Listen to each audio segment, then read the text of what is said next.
The magic of being thankful.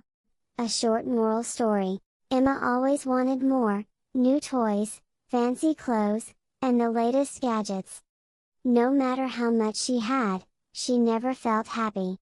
One day, her grandmother gave her a small, handmade journal.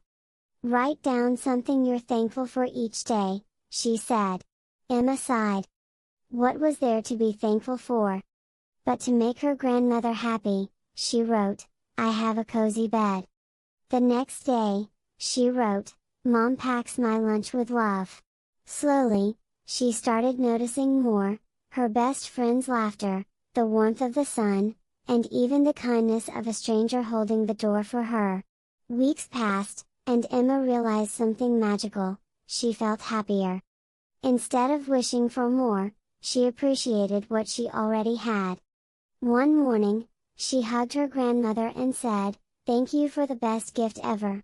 Her grandmother smiled. Happiness comes not from having more, but from appreciating what we already have.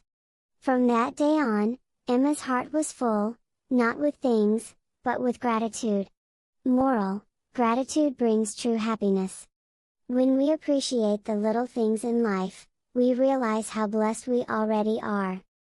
Thank you for watching.